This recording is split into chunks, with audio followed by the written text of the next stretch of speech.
Alrighty, ladies and gentlemen, welcome to week 13 of the Devlog. Today we're going to be talking about our game philosophy and design philosophy. Basically, for those of you that don't know what that is, game philosophy or kind of goes hand in hand with design philosophy. They're basically like principles of what like your games or maybe your like game studios, like your set of principles that any decisions you make are going to follow.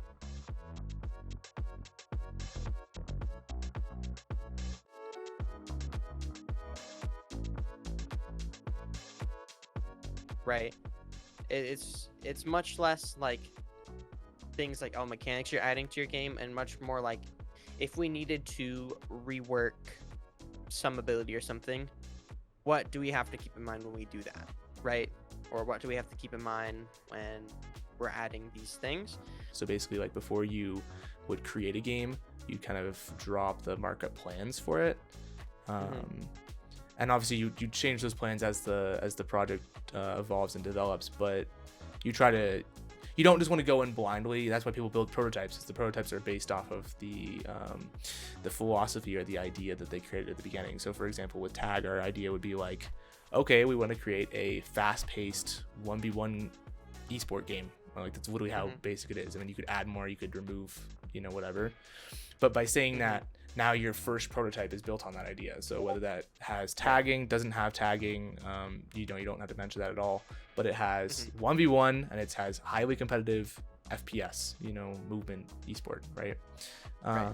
Then from there, you maybe add more to your document or more to your philosophy idea for your prototype 2 or your prototype 3 or however many prototypes you want to make. We've pretty much done, I would say, the first, 1 or 2, maybe 3 prototypes kind of in our head to get to a philosophy idea that we're at right now, or prototyping through other games.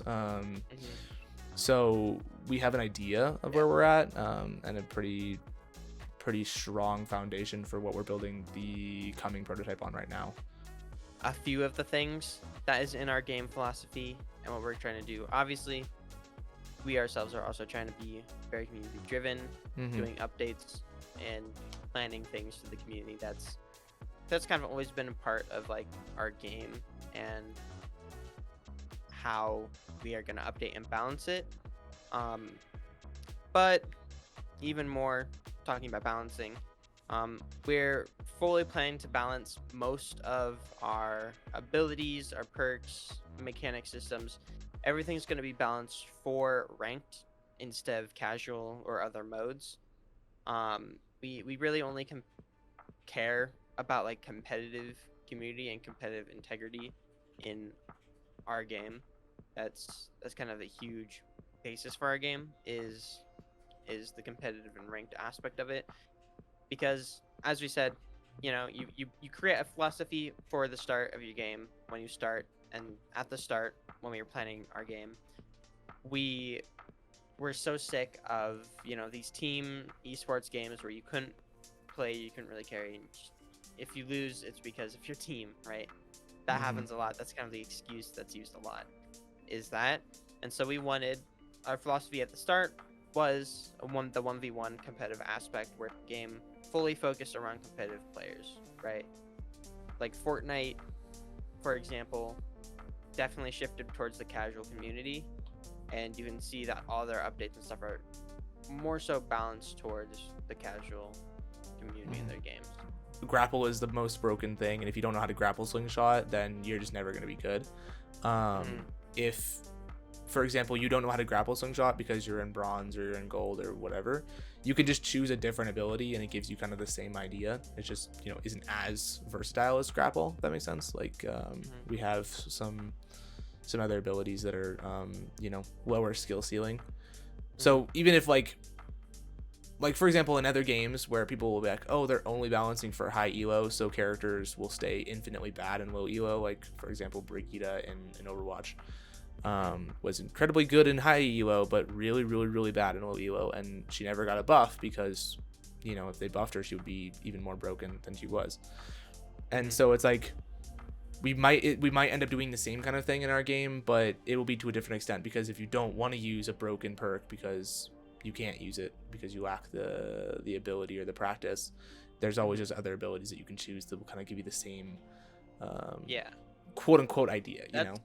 yeah, that's kind of like the part of like tag where like even like say like especially with like Overwatch or something, when like a character gets out of whack in one elo, it's like, well, that's just because like you can't balance it because that character remains through all this stuff. But like Mm-hmm. high elo will have like different loot pool like rotations and stuff. They're not gonna have access to everything. Like obviously I'm not gonna break down that fundamental like too much. Like we haven't Mm-hmm. fully fleshed that out, but that is like a thing we're playing around with where like higher elo like Diamond Plus will have like a rotating loot pool that switches out every now and then, right? Basically, part of the game philosophy is all abilities are going to be designed independently. So all abilities will be worked on and will be like fleshed out for the ability itself to work. But then, as a philosophy, they all have to work together and have some way to kind of synergize. Our abilities are also going to be designed with a type of playstyle in mind. So grapple would be more of like a movement rush down slash like Mobility based. versatile movement kind of playstyle. Like so abilities will be designed with a particular playstyle in mind, but they should be able to be utilized in whatever playstyle you want. So the grapple may be better at a more like mix up kind of playstyle, where instead of taking routes, you just go and do like your own way, and then try to mix it up so the chaser doesn't know what route you're taking.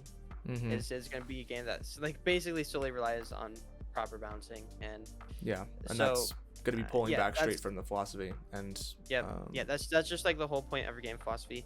Uh, this video is a little bit like jumbled, I guess, in terms of like ideas, because like I don't know how much game philosophy we wanted to totally give away, like, but hopefully that gives you a little bit more insight into the game and into us as developers, I guess, and how the sort of approach we're going to be taking to um, certain aspects of this game.